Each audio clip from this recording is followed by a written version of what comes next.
ইতিহাসে এরশাদের ৯ বছর এবং উন্নয়ন। জাতীয় পার্টির প্রতিষ্ঠাতা প্রয়াত হুসাইন মোহাম্মদ এরশাদ বাংলাদেশের সাবেক সেনাপ্রধান। ১৯৮৩ থেকে ১৯৯০ সাল পর্যন্ত ছিলেন রাষ্ট্রপতি। তার দেশ পরিচালনাকে অনেকেই সামরিক একনায়কতন্ত্রের সঙ্গে তুলনা করেন। দীর্ঘ ৯ বছর দেশ শাসন করা এরশাদ ১৯৮৬ সালে প্রতিষ্ঠা করেন রাজনৈতিক দল জাতীয় পার্টি, যা পরবর্তীতে বেশ কিছু উপদলে বিভক্ত হয়। সর্বশেষ ২০১৮ সালে অনুষ্ঠিত একাদশ জাতীয় সংসদ নির্বাচনে অসুস্থ থাকার কারণে প্রচারণায় অংশগ্রহণ না করে রংপুর ৩ আসন হতে তিনি সংসদ নির্বাচিত হন। রাজনীতি, ব্যক্তিগত জীবন এবং শাসনকাল ঘিরে বিভিন্ন সময়ে বিভিন্ন ইস্যুতে আলোচিত সমালোচিত এরশাদকে সাধারণ মানুষ কি মনে রাখবে? ৬৮,০০০ গ্রাম বাঁচলে বাংলাদেশ বাঁচবে বাক্যের প্রবক্তার ৯ বছরের শাসনে কি কি উন্নয়ন হয়েছিল তা জানা দরকার। প্রিয় দর্শক, আজকে সে বিষয় নিয়েই আলোচনা করব। এরশাদ নেই, কিন্তু এরশাদের উন্নয়নের সূচিত ধারা আজও আছে। হয়তো এই উন্নয়নের ফলক থেকেই অনুপ্রাণিত হবে তার দল, নেতাকর্মী, সমর্থক আর হাজারো এরশাদ ভক্ত। অন্য রাজনৈতিক দলগুলোর কেউ কেউ হয়তো মন্দকে আড়াল করে এরশাদের ভালোকে অনুকরণ করে দেশকে এগিয়ে নিবে সমৃদ্ধির পথে। দেশের প্রথম বিরতি এরশাদের শাসনামলে যেসব উন্নয়ন হয়েছিল সেসব সম্পর্কে একটু জানুন। এরশাদের শাসনামলে দেশের প্রথম বিরতিহীন আন্তনগর ট্রেন চালু করেন এরশাদ। শিশুদের সাংস্কৃতিক মেধার বিকাশে পথকলি ও নতুন কুড়ি তার অবদান। দেশে ৬৪ জেলা ও ৪৬০টি উপজেলা প্রতিষ্ঠিত হয় এরশাদ সরকারের শাসনামলে। ঘূর্ণিঝড় প্রবণ এলাকায় প্রথম শেল্টার বাড়ি নির্মাণ করেন তিনি। গুচ্ছগ্রামের ধারণা তিনি প্রথম প্রবর্তন করেন। পুরনো বিমানবন্দর প্যারেড স্কয়ার নির্মাণ হয় তার সময়ে। তিস্তা বাঁধ তৈরি করেন, ত্রিমোহনী সেতু নির্মাণ করেন। মুক্তিযুদ্ধের চেতনার বিকাশ ঘটাতে তিনি জাতীয় স্মৃতিসৌধের নকশা অনুযায়ী নির্মাণ কাজ করেন। বর্তমানের পোশাক শিল্প তার সময়ে বিকশিত হয়। ঢাকায় প্রথম বেবি হোম তার অনুপ্রেরণায় তৈরি। এরশাদের আমন্ত্রণে রানী এলিজাবেথ ও চীনের প্রেসিডেন্ট প্রথম এ দেশে আসেন।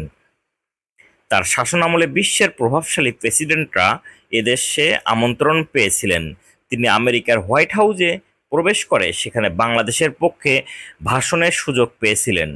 এছাড়া তিনি ভারতের মতো দেশকে বৃদ্ধাঙ্গুলি দেখিয়ে জাতিসংঘের শান্তি মিশনে প্রথম সেনা প্রেরণ করেন। বাংলাদেশে প্রথম আইএসডি টেলিফোন প্রতিষ্ঠা করেন এরশাদ সরকার। তার শাসনামলে দেশে প্রথম সার্ক সম্মেলন অনুষ্ঠিত হয়। ঢাকা বিশ্ববিদ্যালয়ে ২টি ছাত্রাবাস নির্মাণ করেন। শিল্পকলা একাডেমির বর্তমান আধুনিক ডিজাইনের রূপকার তিনি। ঢাকা চট্টগ্রাম মহানগর প্রভাতেই সরাসরি ট্রেন সার্ভিস চালু করেন। রাজশাহী বিমানবন্দর চালু হয় এরশাদ সরকারের সময়ে। ওয়ারীতে সুইপারদের জন্য বহুতল ভবন নির্মাণ করেন এরশাদ সরকার। তার সময়ে নির্মিত হয় মতিঝিল সেনা কল্যাণ ভবন। সন্তোষে বেগম ও ভাসানীকে বাড়ি তৈরি করে দেন তিনি। গ্রামীণ ব্যাংকের কার্যক্রম তার সময়ে বিস্তৃতি লাভ করে। সারা দেশে উপজেলা ভবন, উপজেলা স্বাস্থ্য কমপ্লেক্স নির্মাণ ও উপজেলার ম্যাজিস্ট্রেট নিয়োগ হয় তার সময়ে। প্রত্যেক উপজেলায় ১৭ জন অফিসার নিয়োগ ও ক্ষমতা বিকেন্দ্রীকরণ তিনি করেন। বারডেম হাসপাতাল তার সময় প্রতিষ্ঠা পায়। রাজশাহীর বরেন্দ্র গবেষণা তার হাতে নির্মিত। ফার্মগেট খামারবাড়ি নির্মিত হয় এরশাদ সরকারের শাসনামলে। গাজীপুরে ধান ও চাল গবেষণা কেন্দ্র হয় তার সময়ে। সিলেটের ওসমানী মেডিকেল হাসপাতাল, ওসমানী বিমানবন্দর সহ শাহজালাল বিজ্ঞান ও প্রযুক্তি বিশ্ববিদ্যালয় এবং খুলনা বিশ্ববিদ্যালয় তার হাতে তৈরি। যমুনা নদীর উপর নির্মিত বর্তমান বঙ্গবন্ধু সেতুর মাস্টার মাইন্ড এরশাদ।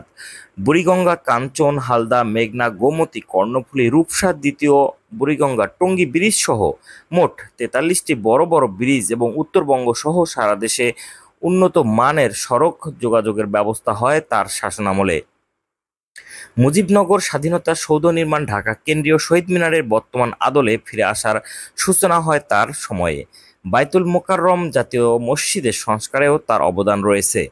জাতীয় সংসদ ভবনের স্থাপত্য প্রকৌশলী লুই আইকানের নকশা অনুযায়ী সংসদ ভবনের নির্মাণ কাজ সমাপ্ত করেন তিনি।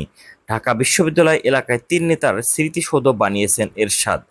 আমেরিকান দূতাবাসকে জায়গা দিয়ে বিদেশি দূতাবাসগুলোকে প্লট বরাদ্দের পদ্ধতি চালু করেন এরশাদ সরকার। তিনি আহসান মঞ্জিলকে নতুন রূপে সাজিয়েছেন। ডাক্কাকে ঢাকা নামকরণ করেছেন এরশাদ। ঢাকা বিমানবন্দরে ভিভিআইপি টার্মিনাল তার হাতে তৈরি। ঢাকা শহর রক্ষা বাঁধ নির্মাণ করেন এরশাদ।